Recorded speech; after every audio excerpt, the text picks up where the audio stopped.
Hey, I'm here. Yeah, is I'm trying to think if this is Dan or not.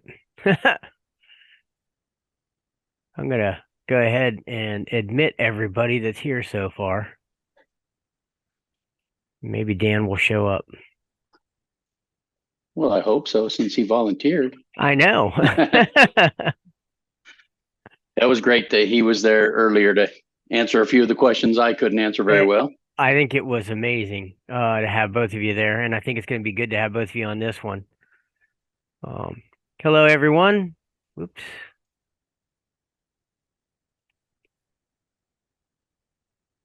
I've already had somebody send me a list of questions.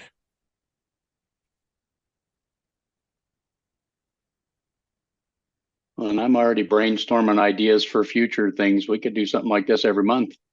I'm okay with that. I really am. I think it would be a great idea. We have the ability to do it. I would like to see some of our product specialists who deal with specific things come on and do this for people who are interested. And I know that some things not everybody is into uh every part of the design. I know that we've got some guys who deal with more of the green design and some guys who deal with other stuff like that. And that's good. I think that's a great rounded way to do it. And I think having something like this is perfect. Right. Yeah, I mentioned to you a week or two ago about we design a lot of stuff with hollow core here and put theater rooms or gyms or whatever underneath garages. Yes, I would So, love to know more about that because I think if it works in your mountainous cold region, I was stationed in Utah. I know what kind of weather you have there. right. It would And work over here. right. And we do it a lot where, you're building on out in the foothills where I just had this discussion with some clients on a cabin up in the mountains. Like, okay, you're going to spend ten or $15,000 to fill in the hole in this garage because we can see the topography is he's got a 10-foot fall from the front of the garage to the back. Right. So how much do you want to spend 10,000 to fill in a hole, or do you want to spend 25,000 and have an extra 800 square feet? And Yeah. for them, it was an easy choice. Like, oh, we can do that. They had no idea. So the biggest thing that holds you up from hollow core is there anybody in your area that does it? Well, and that's what I'm wondering. There's another thing out there that I've gotten kind of interested in called aircrete. Oh, I'm not Um, familiar with that. Aircrete is a really light version of concrete, and they're filling in wall cavities with it a lot. It's fireproof and just stuff like that. Um, and I've been doing a little research, not enough to really say much. And the reason I did is because I actually had somebody who wanted me to do some presentation drawings for them for a private school type thing, and that was one of the ideas because it was a two-story on stilts.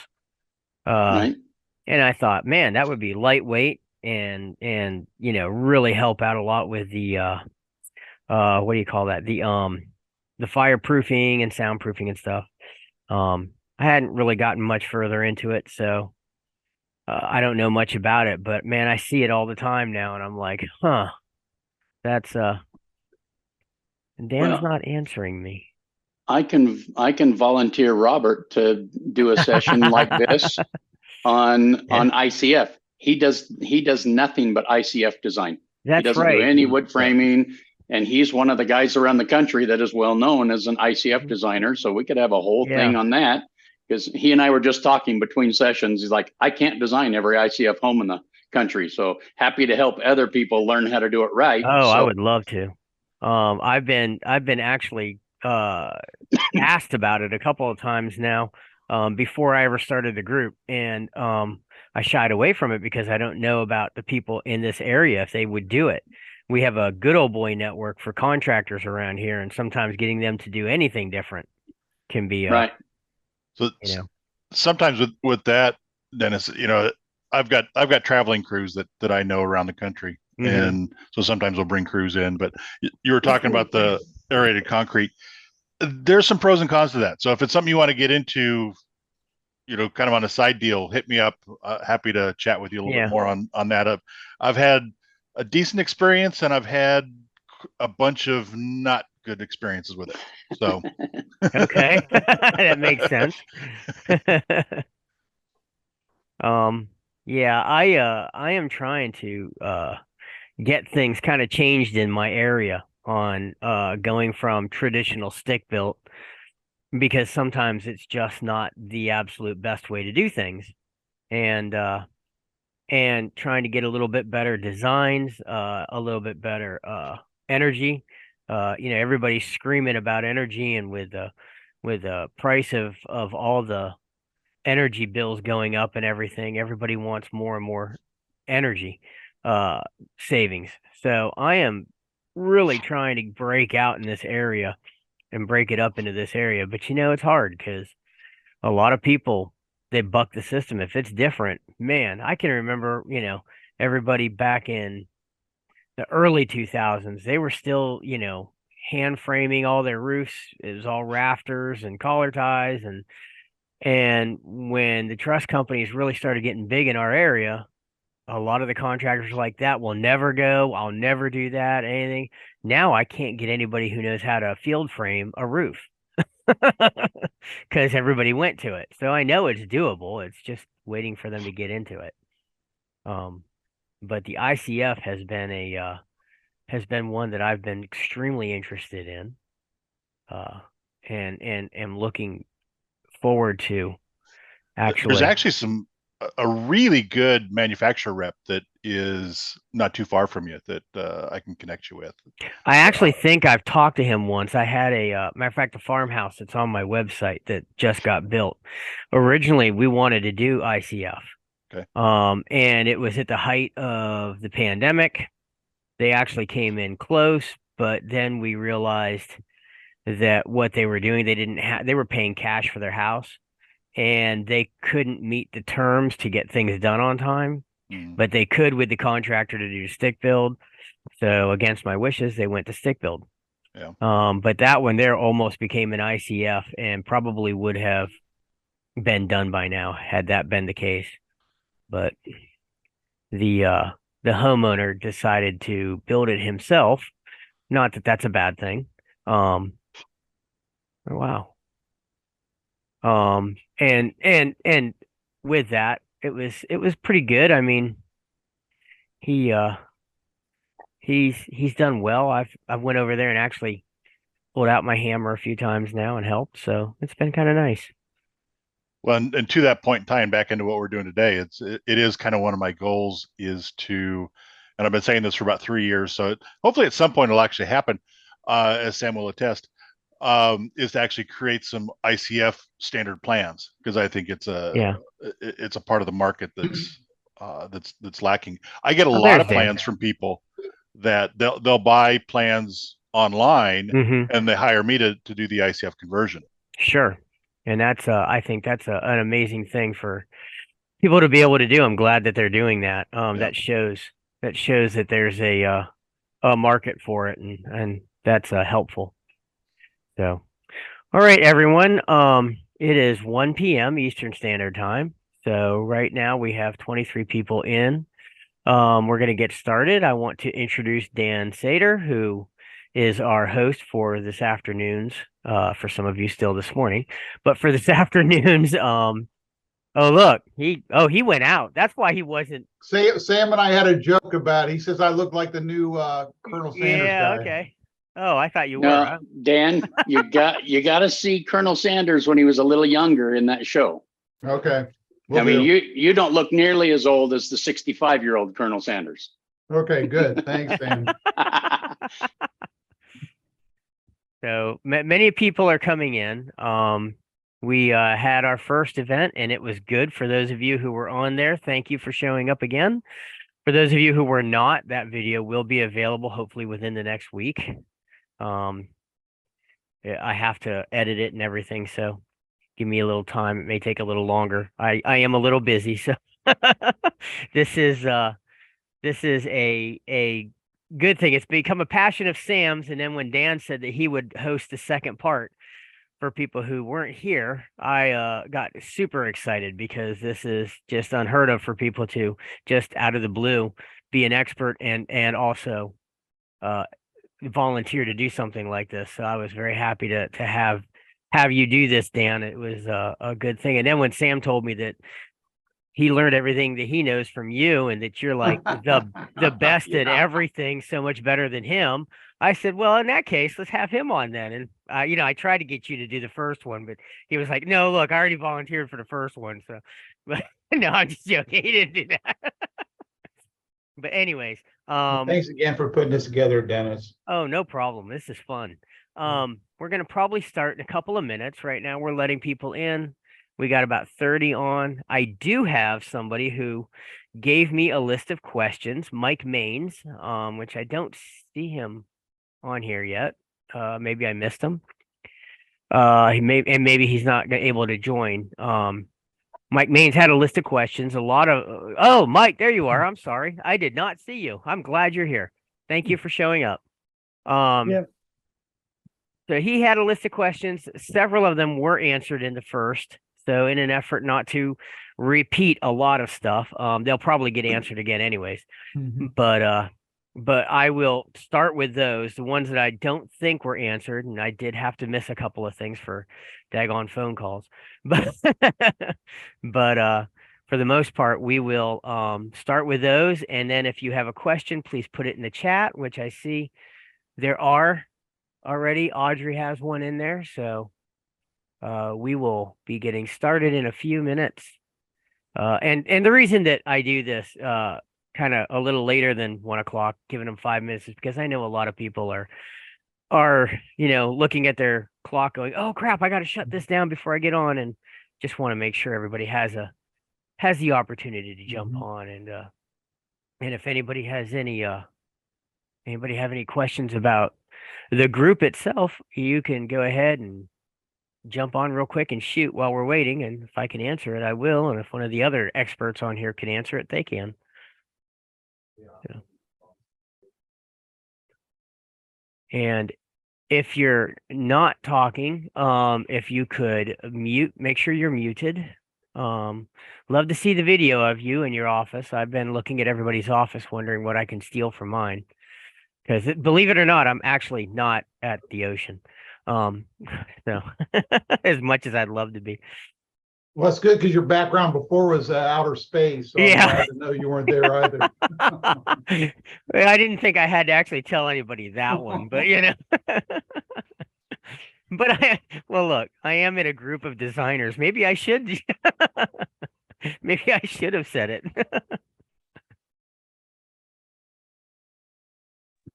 I've been to Maryland a few times. That might be fitting in some places.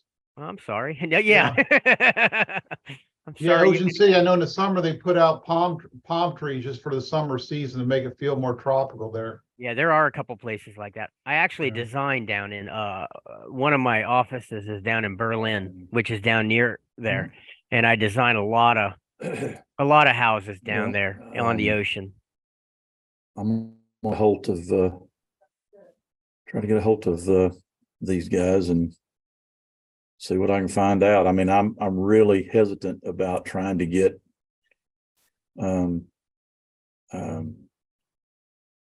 this guy from Doug Stone. Scott says he's good, but I Hey, don't know. Charlie, you're live. You're not muted. Are you trying to talk to us or somebody else?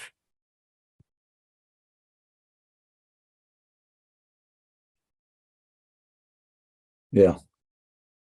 Okay, there we go. There, we'll go ahead and do that.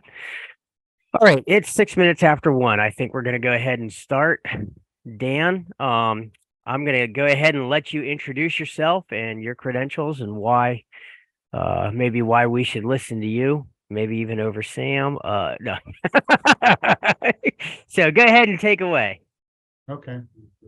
Yeah, well, I got into the stock plant business back in the early 90s and actually was in the AIBD, American Institute of Building Design function, where our firm was fortunate enough to, win a lot of awards at it. And back in those days, it was planned books. There was no internet other than AOL was starting up. It was maybe even a concept then. So so they approached us about, putting our plans in magazines and books, and we were kind of skeptical of it because we were doing kind of a lot of high-end custom work in our Naples, Florida area.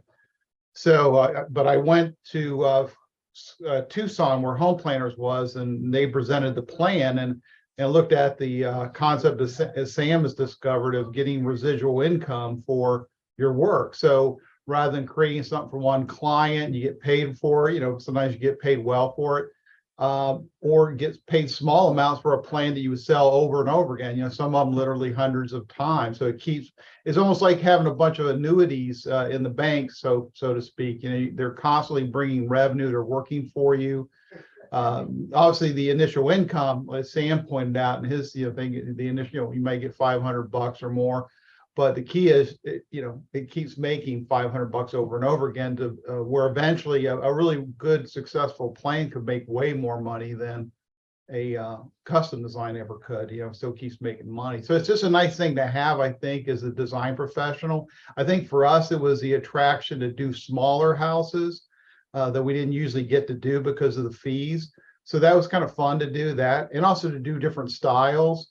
But I think what was funny, because Sam pointed out that had a very large house he did. We had a lot of large houses, and we said, well, let's put them into our, just like Sam did. We took plans we had done as models and past clients and began to put it into our portfolio. And we had some large houses, and amazingly enough, they began to sell very well for us. And we kind of got a little niche in there of doing high-end, stock plans that we presented out there. It did very well, still do very well. Because I think what you'll find out is that customers all over the country or over the world, literally, they might be in an area where they don't have access to a high-end design professional in their small town or municipality. So the fact that they can buy a design done in a way that's done by a more professional building designer or architect, it's just kind of, they don't have that offering there. So it gives them that ability. So that's kind of been a niche for us. One of the things I would say too was, like Sam kind of point out, when we first got into it, you had to treat these clients very differently. So when we first got into it, a lot of our staff, we were like spending all this time with these people and answering their questions, and they were very demanding and stuff.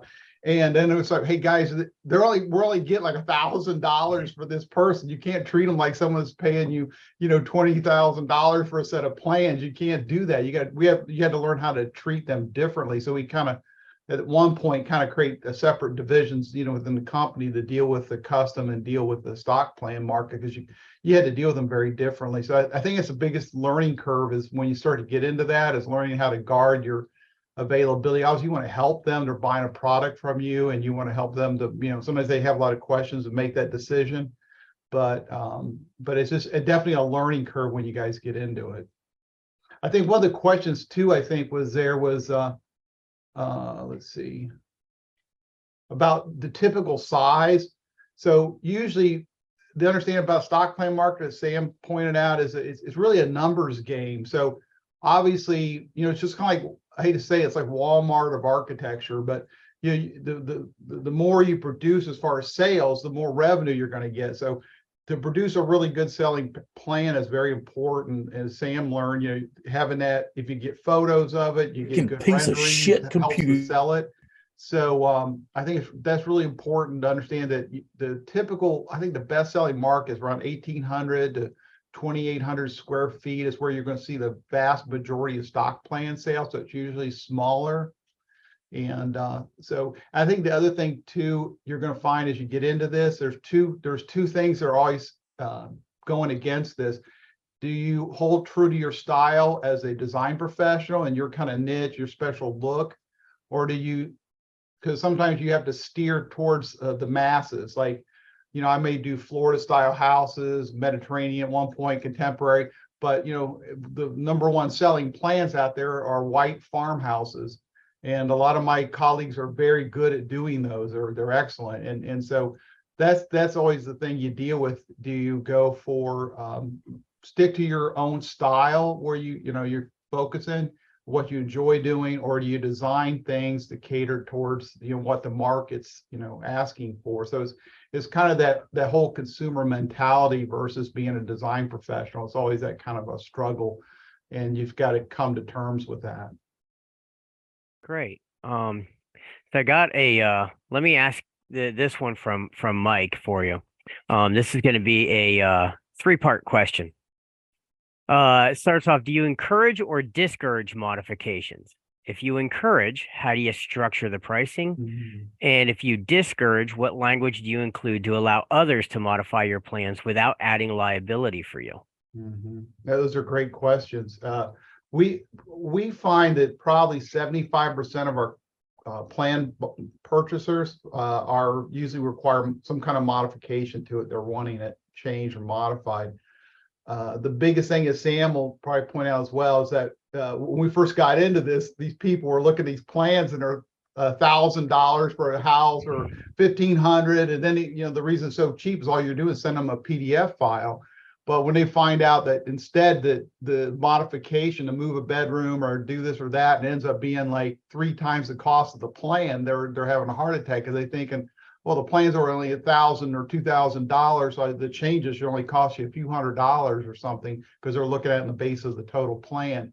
So that's the biggest thing we hurdle we have, is trying to educate them and talk to them, make them understand that, when they're buying the stock plan, they're just buying a license or just getting a PDF. There's no work involved, whereas the modifications are done strictly for you. So you're going to find a lot of hand holding. My daughter, it's funny, Sam, your daughter's involved with the business, so is mine, Danielle, and she spends a lot of her time educating. I would have the patience for some of that, but educating the people and talking them through that process to understand that. But yeah, you usually have to offer modifications, because I think sometimes people, if you don't offer the modifications, they may go elsewhere, and sometimes they go elsewhere anyway, as the question said. And then you see what they did to your design when it comes back, and they send pictures of it. You go, oh my goodness! Like, I think one of my colleagues sent me pictures. Oh, I'm working on a house you did a number of years ago. I'm like, oh my goodness! Don't tell anybody else that I did that home design. So, because what they had done in the field to the design, they made all these changes, and it's like, instead of like you size a column and it was right for the proportion, but the builder looked at it and go, oh, that 16-inch to 14-inch taper column, that's just, I can get a 10 to 12 taper there, and then it looks like a toothpick, because it's not proportioned properly, or shortcuts that they may make because of budget.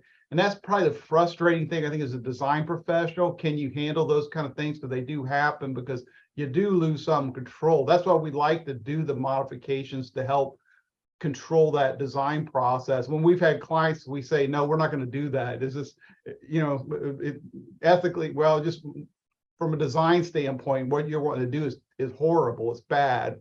And so we've lost jobs that way, because people ask for some, what you're going to find is clients, there's many clients that have very little or no taste. And so, working with them through that process can be kind of frustrating.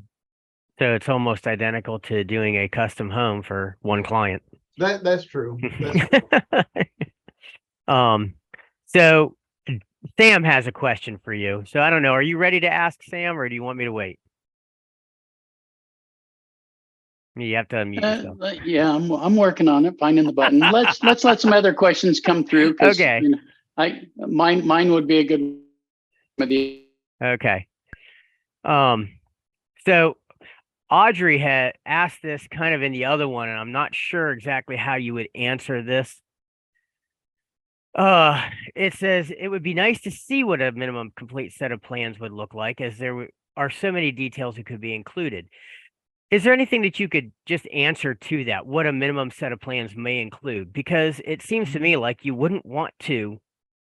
It would be different from a custom home design that you're doing for one person, in the fact that maybe you're not doing a lot of those little details that you might do for somebody who's going to be right there telling you information. Would I be correct? Yeah, I think to some extent, yeah, you got to be careful. Like Sam talked about quite a bit on his session about, the plans, what you show, you don't show. Since a lot of our stock plans were plans we did for builders or for clients, and it already had a lot of that detail. We actually had to dumb some of it down, like remove certain structural items. I think it was brought up at the last session, like you wouldn't call out the actual size of the beam, but you say beam by engineer or beam by others.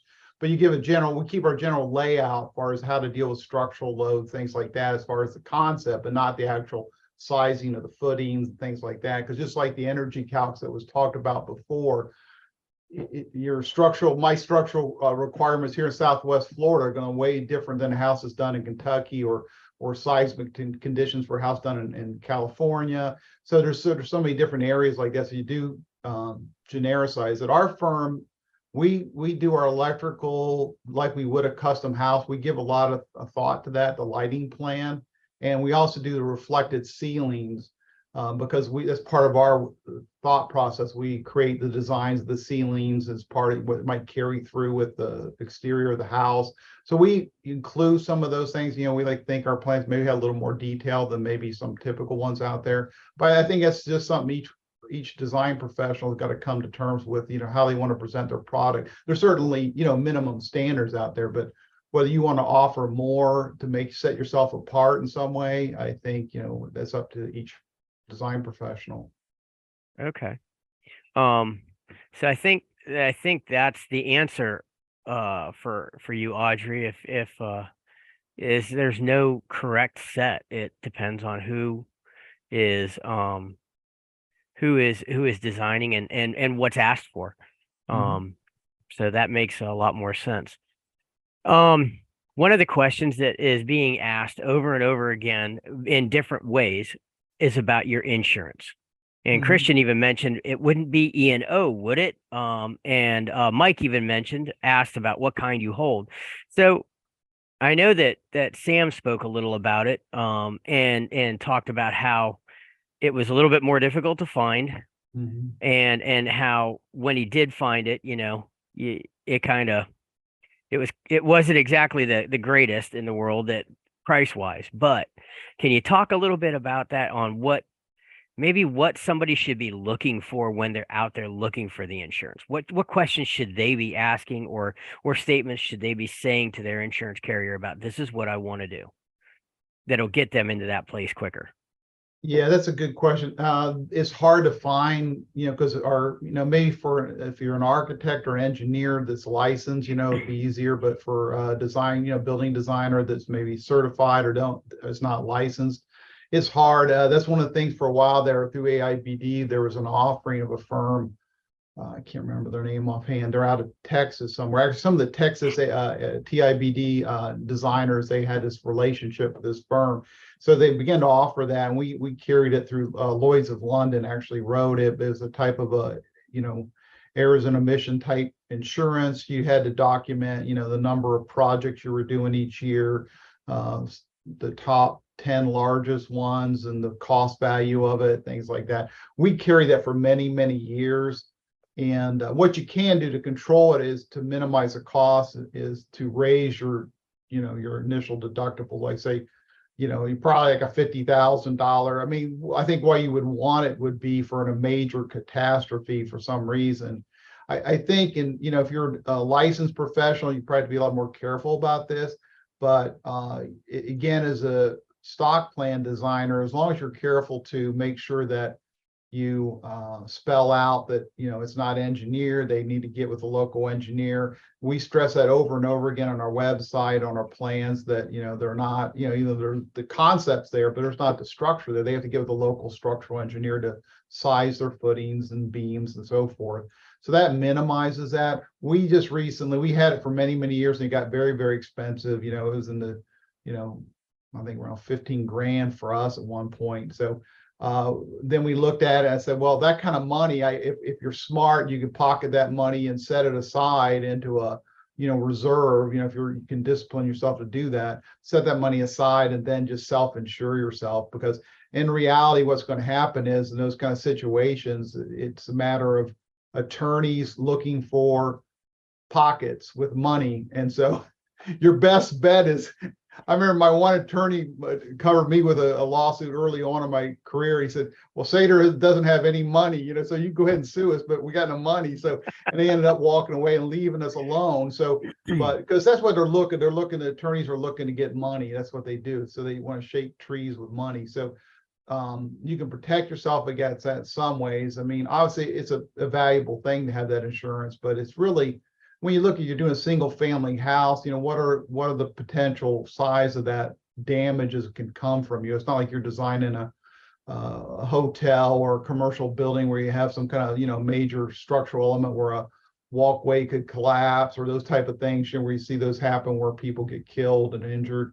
And it's covered usually by code because we cite it has to be built according to code. So it's a tough question. That's the only ways you deal with that. Do I have insurance for it or not?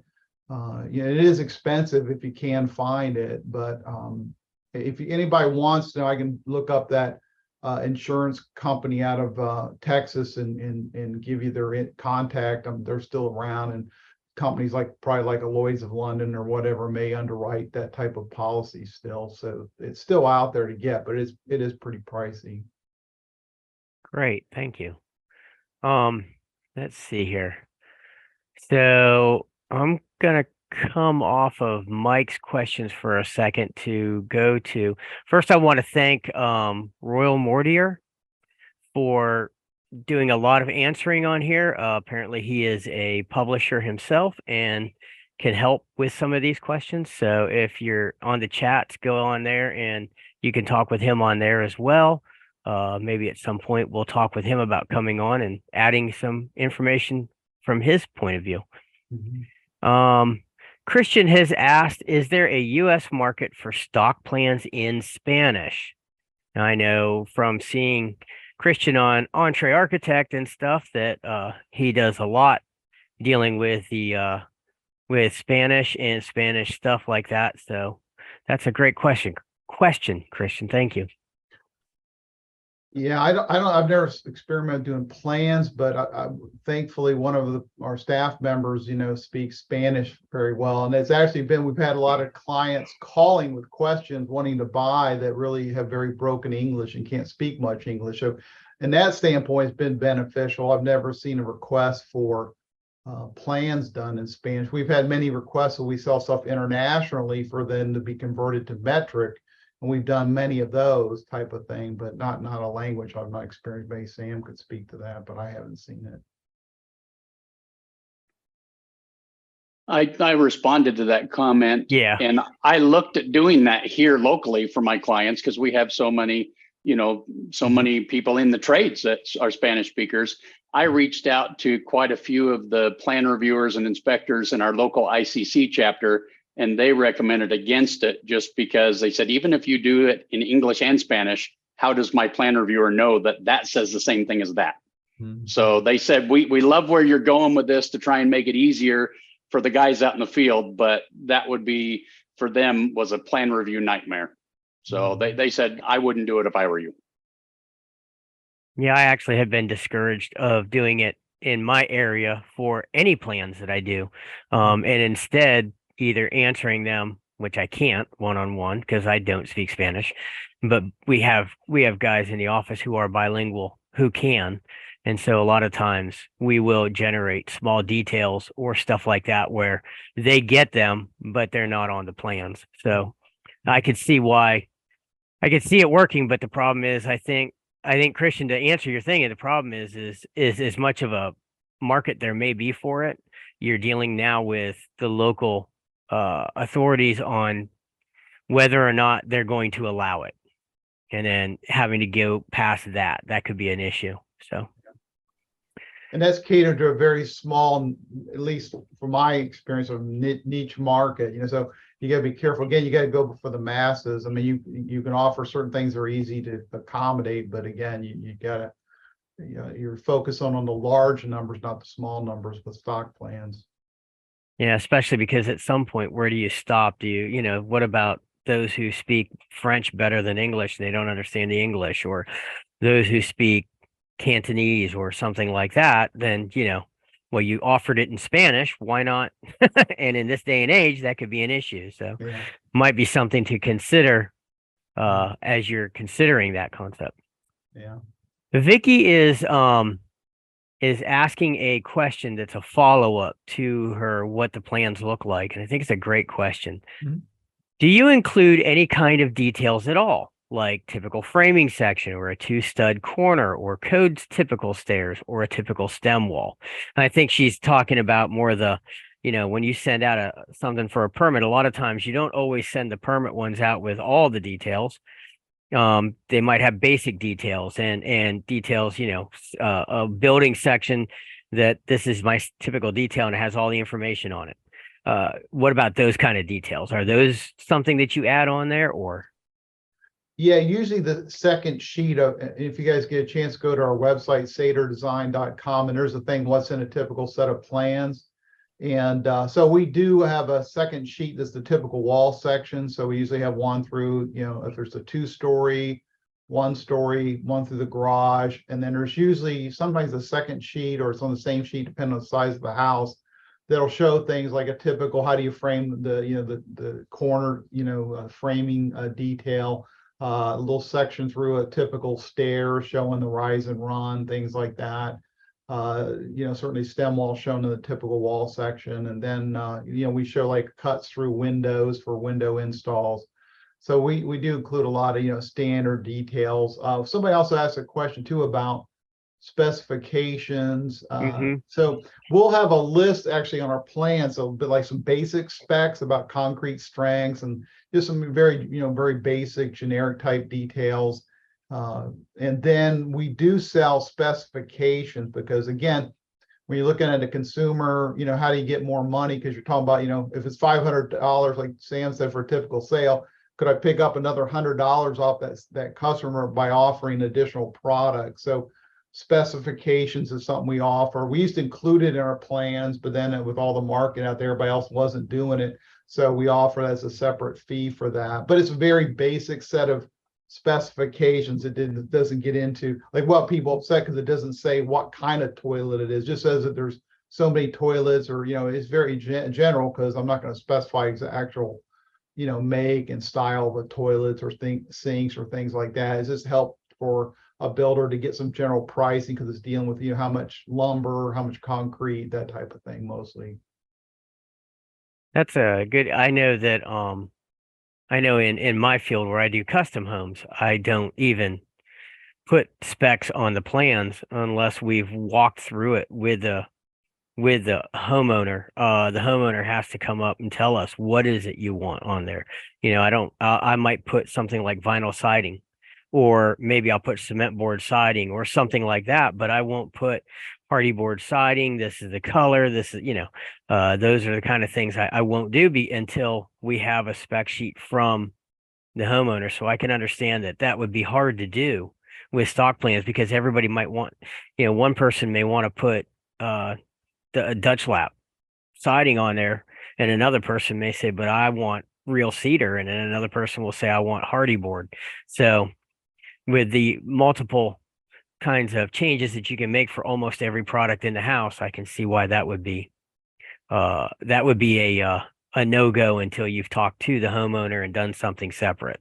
Yeah, it has to be just the same way the plans have got to be very generic and very basic in the information because again, it's not specific. Now, you do get you'll find you get a lot of, when you show the photographs, things like that, you'll get customers asking, hey, where is that lamp? Can you tell me about that lamp or that, certain, like, what's the color of that wall paint? And a lot of times we don't have that information, because it was, maybe the interior designer did it, we don't know. But you will find, you get a lot of questions like that people want to kind of, if they really like the photographs, is why they tend to buy it. And sometimes they'll want to emulate. So you have to probably field questions like that you're not really able to answer, to them. Right. That was good. And let's see. Let me go back to some of Mike's questions real quick. He says he wants to know if you sell through your own website, which it sounds like you do.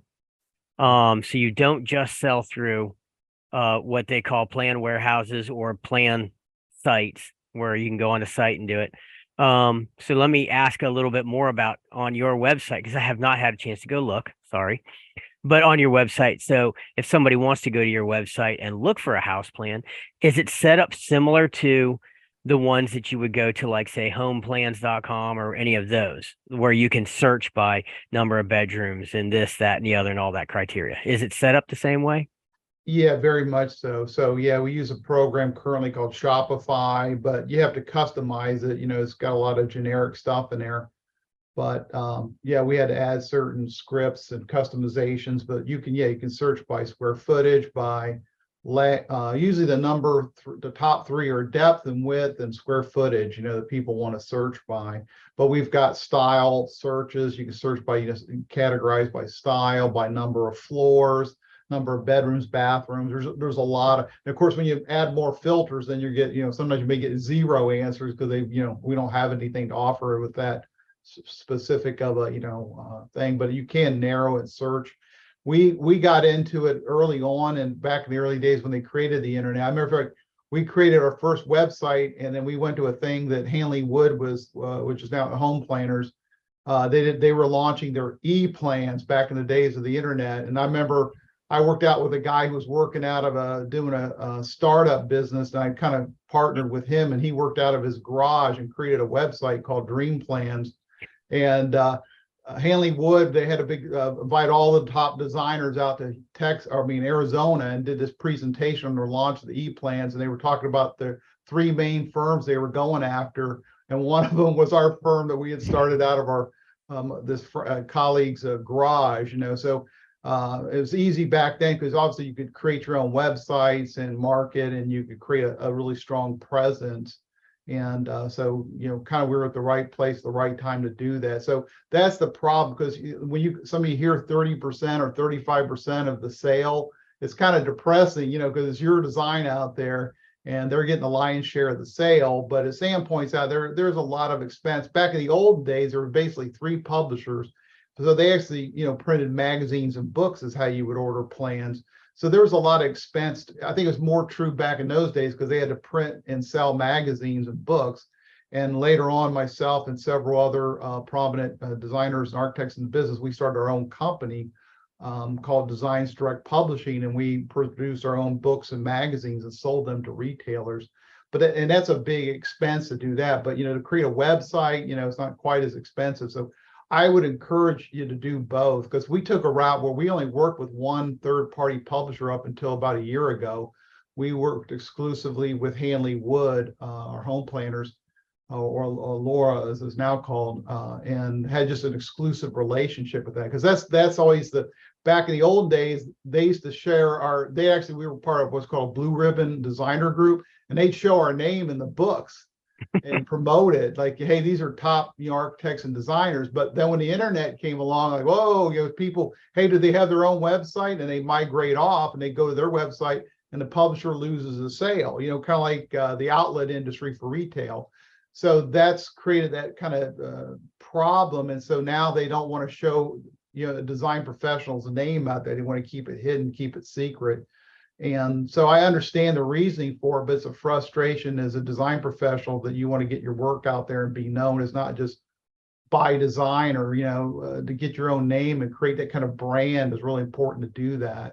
So, but that's a big investment to have your own, because you can build your own website, but if no one's coming to it, what does it matter? Because you have the most beautiful, fantastic website, but if you don't have traffic driven to it, so that takes you a whole nother realm of investment. Like, do I create a website? Then I got to drive traffic to it. I got to start doing pay-per-click advertising. I got to do organic SEO, do things to other realms to drive traffic, to your website to see it, to sell. And there's a huge benefit in that because you get all of the sale yourself, you get the total amount. But again, there's a lot more investment. So like Sam says, if you're focusing on your custom business and just want to pick up some additional pretty substantial revenue on the side, allowing the third-party people to market and sell your plans and deal with that type of thing is certainly a nice way to look at that. So those are the kind of 2 major areas you can look at. You either can do it, allow other people to market, and you're going to get a smaller share, or spend the risk to create your own kind of brand and website and get direct sales. Very good. Dennis? Yeah, go ahead. Dan just led into my question, so I'm going to interrupt you. Go and ahead. ask. So Go ahead. Years ago, as I was starting, my sales were increasing and I was putting more effort into this, I reached out to Dan and said, hey, for a guy that's, just getting going on this, are there other publishers that I should be looking at that I haven't thought of? And that's, Dan emailed me back and said, I don't know. I work exclusively with Hanley, which of course, I've noticed over the last year or two that, Dan, your plans are popping up with other publishers. So the question I had is, have you felt, that expanding to other publishers has been a big benefit, selling more, the pros and cons? Because I know you were exclusive for a long time. Yeah. If you ask my daughter, she would tell you a whole different story than I probably would. But there is definitely some frustrations, because what happens is some publishers do a good job of handling the consumers and all. Like, we get those mod requests, and you get them, and all they're doing is forwarding to you. They don't filter at all, and you get these most ridiculous plan modification requests. It's like, this is, taking half of one plan, another plan, and putting it together, and I'm just going to twist this wing, I just twist it. And this you're dealing with a novice that doesn't understand what's involved in doing that. And then when we tell them it's a custom job, once they do that, then you lose the job. So there's a lot of frustration in that, because you would hope that the publisher, if they're handling the consumer, you would want them to kind of help screen some of that, and we find that they don't.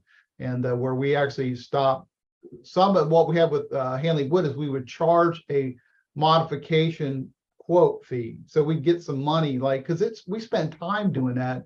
You could spend, easily an hour or more sometimes researching that and looking at the time involved to make the modification some of these people want are so extensive, and talking with them back and forth on the phone.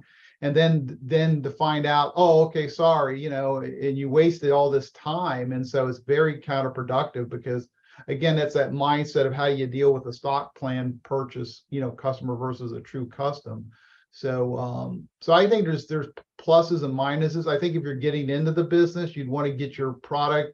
Actually, Rickard Bailey, who was the president of Home Planners at the time, and he kind of brought me into the business, and he was a great mentor. He actually came to work. He sold the business to Handling Wood, and actually came to work for me as a consultant for a while. But what he told me to do was to get your name out there. So obviously, if you've got something you want to sell, you get it in as many places as you can to where you can sell, right? It's exposure, right? You want to get exposure, because you got a great looking website and it's just on your website, no one comes. You're not going to sell. What's the thing about sell it, no come, but it's not true. They got to know you're selling it. So I would say if you're starting out, you don't have that ability to create your own website and to market it, is definitely to get it out as many different places as possible. Then you can always strategize, take some of that revenue and spend money developing your own website, your own online shopping, and promote it, because obviously if you have a brand, a name, then certainly it's going to be much more beneficial for you as a design professional. Right. And the term is, if you build it, they will come. Yeah.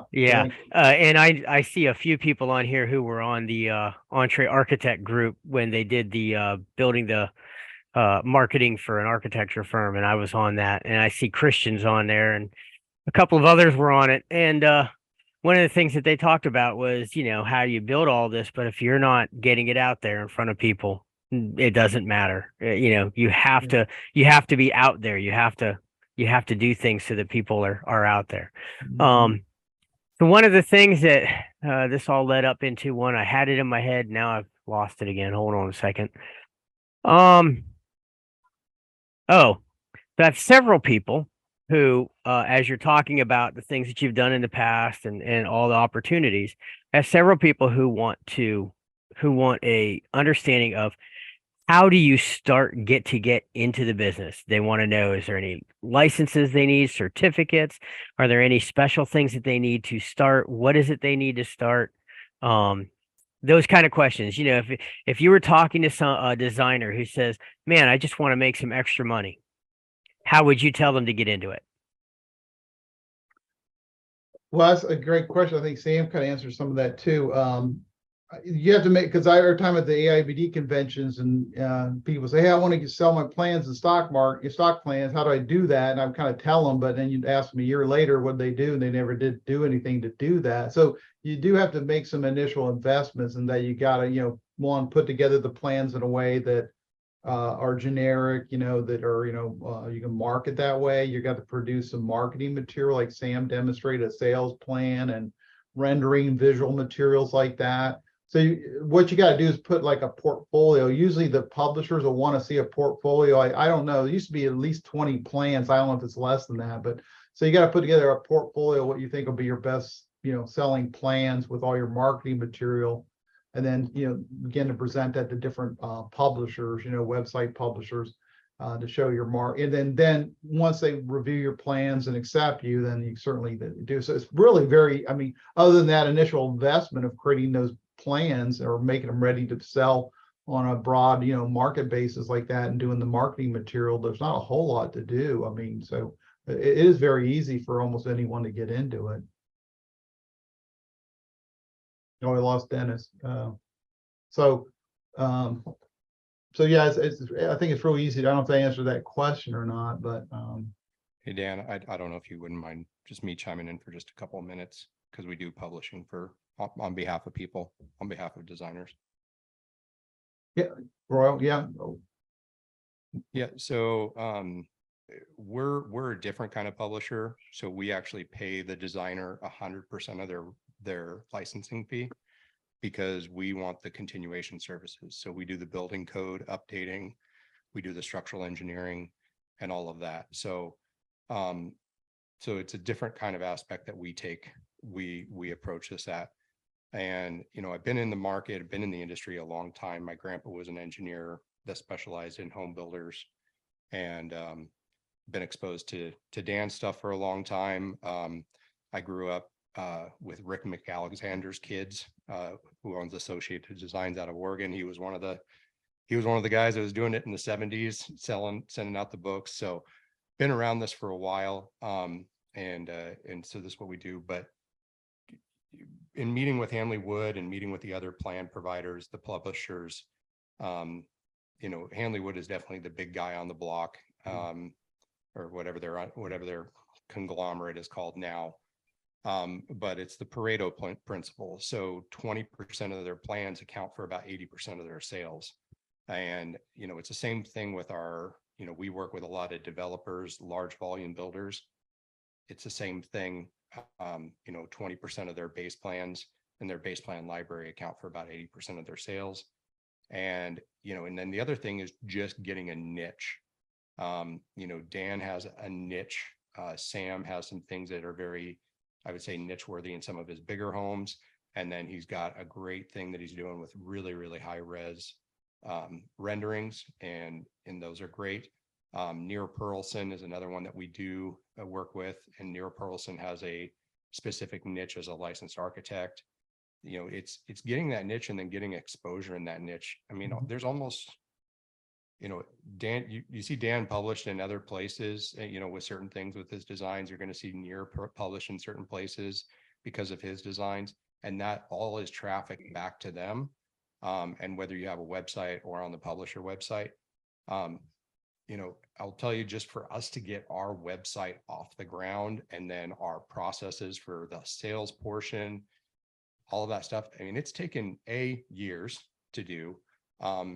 Well over $100,000. Probably we spend $4,000 to $5,000 a month in SEO optimization, developing of just general marketing aspects, communications, other stuff like that. And, to maybe sell, right now with our full services. So we've got two ways that we go about it. So we'll sell them individually, to people, to clientele nationwide. Honestly, we sell 3, maybe 4 a month right now. But the big seller for our plan providers is when we get their plan connected with one of our builders, because then that plan provider can either negotiate a multi-use license or a single use license with that builder. And if it's a single use, they're basically getting paid every single time that builder builds that house in the development. So we'll put together a library of plans from one or multiple providers. We do all the code updating, we do all the engineering, and then literally just every time that builder requests a specific plan, there's a reproduction fee that goes for it, and that designer gets a royalty check every time it's ordered. Well, that's great, Royal. Thanks for sharing that. So yeah, there's just a lot of different ways out there, with the internet. There, as many as websites there are. There's there's 1,000 different ways to market your plans, your designs, and certainly partnerships with, whether it's like a traditional type or direct with your own website, or what Royal's mentioning, where it's limited involvement on your part, where you just want to, you don't want to necessarily bother with and let somebody else, handle dealing with the clients and changes that might need to be made.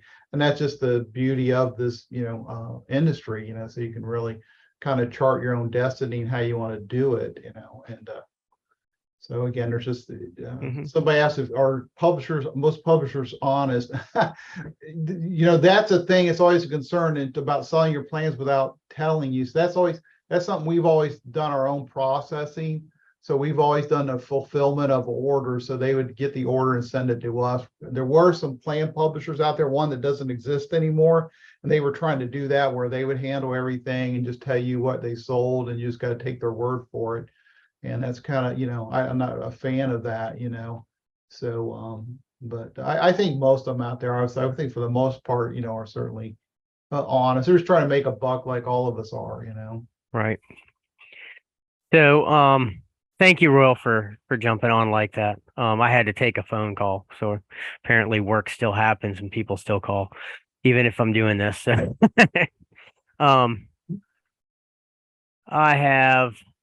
I think Mike had a few more questions. Some of these, let's see. Do you follow specific code for energy performance? Do you provide any energy upgrade recommendations? And if so, have they been popular? So dealing with energy, do you follow anything? Do you specify anything? Or is this something that you allow them to do because it's so local driven? Yeah, we were trying, back when, that the green push, was really coming into, its own, and we got involved with that. We had a little booklet we made on telling people about, green, how to do things, sustainable, green friendly. We've got some green construction notes in our general notes that talk about certain, like using staggering studs or different, just different little tips like that, how to get, more value engineering or out of the plans that's there. I wouldn't say we get a big request for it, but you certainly could offer that. There was a firm that even offered like energy efficient home designs, like a niche like that, so certainly it's something you can think about if you're trying to reach out to a certain market, but I think as a general, so far, it hasn't been a huge. Maybe some of you guys can speak to it differently, but I haven't seen a big request for that necessarily. Okay. He also asks, so about how you send out plans when somebody buys them. I know PDF is one of them, and I know that you can do CAD drawings, probably DXF as well for somebody who requests it. Are there any other mediums that you use other than those? We still get people that want print, so there are some people out there Wow. still that want print. So we offer that to them, availability, because maybe where they're at, or just they're not tech savvy, they don't know what to do with a PDF. So we actually send them hard copies. We've switched more to PDFs, and probably, I guess we'll continue to offer. It's still profitable to offer the prints. We get the prints made and we mark them up, and so there's a little profit involved in that. But so, what about Mylar? Do you ever get anybody asking for Mylar? Oh, not for many years. That was we used to have what we called a reproduce, the short of a CAD file, but it was like if they wanted to make changes, that's what we do. We sell them a sepia or a Mylar that was erasable sepia, so they actually could erase it and redraw it. But Yes. I'm dating myself by talking about that, because you guys probably don't know what I'm talking about. Maybe I started there, so that's funny. I have a several $100 roll of Mylar sitting here in my office that I bought to fulfill one order probably 5 or 6 years ago, and it's just going to sit there in the corner until someone else orders one. That's that's a lot right there. Yeah. That tells you probably the age of the guy that bought it, when they ordered that, because most people wouldn't have a clue what it is. Yeah. So here's a good one. Where are your designs typically built? Are they locally, regionally, or nationally? Or do you know? Oh yeah, we've sold all over, well, just almost every state and many countries. I mean, we sold plans to sheiks in Pakistan and Saudi Arabia, oil executives. And we had one time, we had a client came from Australia. He was in the States and wanted to know if he could drive over. He was over in Miami. He drove over and had a certain plan he wanted me to design it. It was in Cairns, Australia. So I just, he left, he went me, I had to go to the bank and he had his Australian money, currency, he had to exchange it for US dollars and pay me my upfront fee. But yeah, we've done, it's amazing all over the number of countries we've had the privilege. And again, it's because of the, we actually had a publishing company out of Lebanon approach us about marketing our plan books in Lebanon. And they were going to buy up front a large volume of our books and magazines. And I go, well, okay, why not? And they actually had a home show in Beirut where they had a big display with our name and our name and had all our books. And they also did it in Dubai and in Riyadh. And they went to different places, these different home shows, and they had this big display. Well, needless to say, all of a sudden we started selling a lot of plans in Saudi Arabia and in Pakistan and Dubai. And so it opened up a whole new, realm of stuff and a whole different challenge as a design professional. Like you got to design a toilet so it's not facing towards Mecca and where the bed orientation is and things like that. You have to take all these things into consideration and all. So again, it's pretty neat to get into this opportunity where you do find that plans get sold. A lot of it started out as locally, but yeah, it's been all over the place. It's been quite a journey. Now, you also do custom homes for people in your area and stuff. So this last question from Mike is, what differences do you find between designing and selling pre-designed plans, stock plans, versus custom design? And Sam, you could probably also add to this as well, because I know you do some custom design as well. Yeah. I think it depends on who the client is. One thing I think that's helped with the stock plan side is you got that augment your kind of income. If I get a client that is really just, I don't like working with, yeah, I say, no, thank you. My daughter gets so mad at me sometimes. She'll tell me with this client, tells me the details and specifications. I go, nah. She goes, what do you mean, nah? I say, just tell them, you can't do that. I say, you can do that. You can have that freedom to, because sometimes you think when you're young and starting out, you got to take every project, and maybe you do. And usually the ones I've taken, because I thought I had to have them, they usually end up being a nightmare and ended up, losing money. And it was just a very difficult. John, I see John and Vicky on there. I mean, you guys can attest to that. I mean, it's like, you kind of learn from experience that it's okay to say no and to turn away some of those clients you think you have to have, So I think for me, why I got into stock plan was that I could do some different projects. I could do some smaller houses, things like, and different styles that wasn't, limited to the region I was in. So you could do, I could do some certain farmhouses or traditional styles and have fun with that. And so as a design professional, yeah, it gives that ability. You could kind of, dabble in some other things and have fun with some stuff, especially if you're just doing it for a hypothetical client versus an actual client. That I remember one time I had this client that I do this large house for, and they wanted to do this thing over the master bathroom. And I basically told them, I said, I'm telling you from my 30 years of experience, this would really be a huge mistake for you to do this. It would look really bad. And they looked at each other and he goes, nah, she wants it. So it was like, I was so frustrated because I'm telling them that laying my whole career at my experience out on the line, my professional opinion that it would be bad. And they chose to ignore it, And so that's the frustrating side sometimes of dealing with a customer. So I think that, it just depends. Being able to work with on your own without a real client is kind of a fun thing to do. Mm-hmm. I know that there have been times where I've just said no to clients, and I'm not in the position you're in where I have that money coming in, but it's still, when you realize sometimes that, this is just going to cost me more in headache, maybe mental health and and everything all around. It's just not worth taking that $5,000 job when, it's going to cost me $10,000 worth of mental health recovery just to be done with this person. Yeah. I know Sam has a pretty big opinion about working with people. If I don't like you, I ain't working with you. Yeah. I have a city here locally that I won't take jobs in that city because Wow. the client is fine. Once we get to the city, I would have to charge double my normal fee to make it worth my while. And I don't feel like ripping people off just because of the city they chose to live in. Yeah. Yeah. And everybody at that city, we've had meetings with our local or state HBA to try and solve the problems. And I told them and the mayor straight up, I don't take work in your city. And so.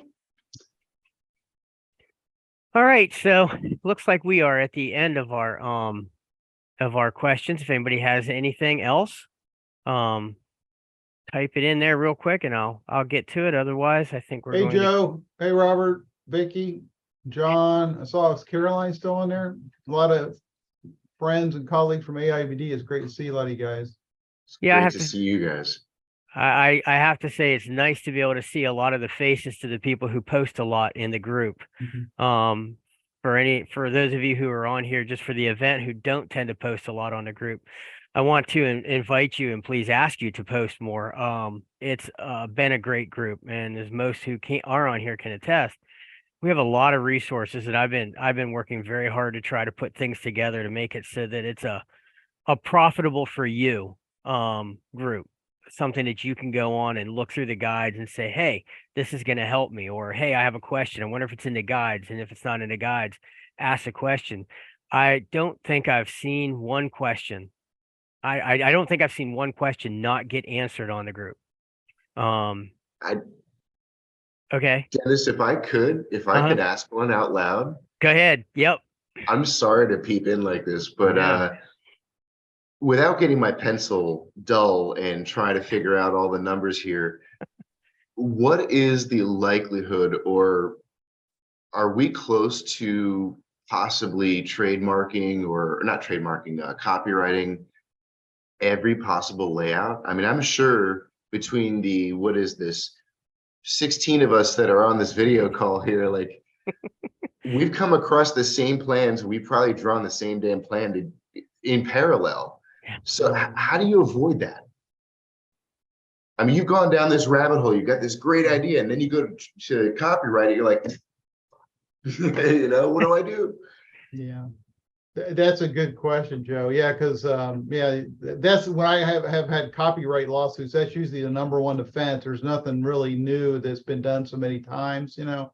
But I think that, you know, just because they're similar doesn't mean there's originality of creative intent there. So you can, you know, you and I and Robert and, you know, Vicky and, you know, Sam, we could always, you know, be given a project with certain parameters, like a design, like the exam I used to take for AIBD, you had to do a design problem, you know, and it's a typical family with this and this, and we probably would come some very similar, there's only so many ways because maybe the lot size or the requirements of that, but I still think it's always some originality there that each person's going to bring to it, your creative talent. I mean, it can look somewhat similar, but I always would be amazed to look at that and see, you know, 6 totally different designers and 6 different, you know, solutions to the same kind of problem. So I think that's, you know, just because it's substantial similarity is one of the tests in a copyright case, but I still think you could tell if a person was, you know, came with the same kind of deduction and came through that same process and found the same solution.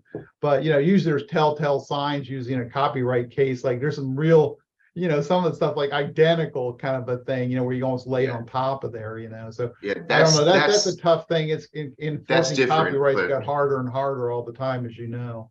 Yeah, but that's different. I mean, if we're, you know, kind of similar, but yours is, you know, scaled differently or stretched this way or whatever, yeah, that similarities circumstance. But do you think we're ever going to run out of plans to design?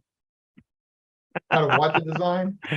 Plans? Oh, well, that's the same thing with music. Look at how many different songs with just a handful of notes, and people create all these different types of music, you know. So Yes, I don't know, I think you can still keep, you know, because each person has their own creative, you know, ideas and stuff and how they express and put it together. I think, you know, it always can be slightly, can be somewhat similar, but I know there's always a temptation there to copy something that's successful by somebody else, you know, but I think it's always good to stay true to your own ideas and expressions and, you know, creativity. I think I don't know. I mean, you're going to get a lot of same stuff, and as the market gets flooded, you'll see that.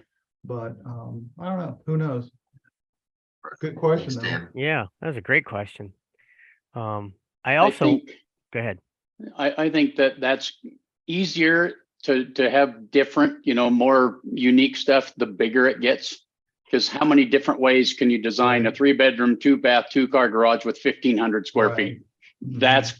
We could all sit down, every one of us in this call, sit down with that criteria, design something, and then compare floor plans, and there's going to be a lot of similarities.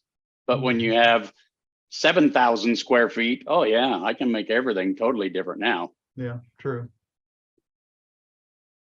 Yeah, yeah, thanks everybody. So far this has been great. So I want to just to give you a real quick, I know there's a lot of people on here who are professional experts in certain areas. Or at least you are close enough that you could be considered that. Reach out to me. I would love to be able to do this for the group more often. Robert, really interested in the ICS, the panels. Really interested in that. Would really like to do this.